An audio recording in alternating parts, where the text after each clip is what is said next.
بسم اللہ الرحمن الرحیم۔ السلام علیکم۔ آج ہم کتاب دیس دیس کی کہانیوں سے کہانی نمبر 13 پرندوں کا بادشاہ ریکارڈ کرے ہیں۔ اس کی مصنفہ کشور ناہید ہے اور آواز لبابہ حیدر کی ہے۔ ایک حبشی کسان اپنے کھیت میں ہل چلا رہا تھا۔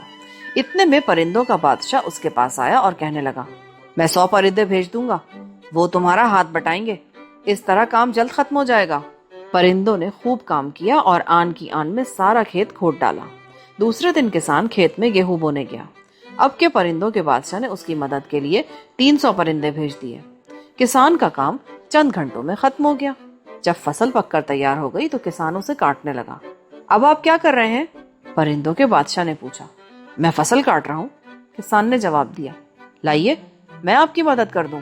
یہ کہہ کر پرندوں کے بادشاہ نے 1,00,000 پرندے بھیج دیے۔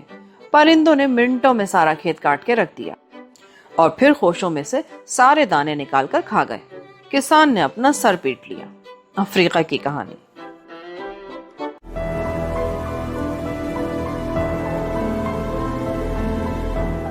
اگر آپ نے ہمارا چینل سبسکرائب نہیں کیا تو ابھی سبسکرائب کریں اور ساتھ ہی بیل آئیکن پر کلک کریں تاکہ ہماری نئی آنے والی بکس کی اپڈیٹس آپ کو ملتی رہیں۔ لائک کریں، شیئر کریں اور کمنٹس کر کے اپنی رائے کا اظہار کریں، اور یہ بھی بتائیں کہ آپ کو ہماری بکس کیسی لگتی ہیں۔ مزید معلومات اور ڈسکشن کے لیے ڈسکرپشن میں دیے گئے لنک پر کلک کر کے ہمارا واٹس ایپ گروپ جوائن کریں۔ شکریہ۔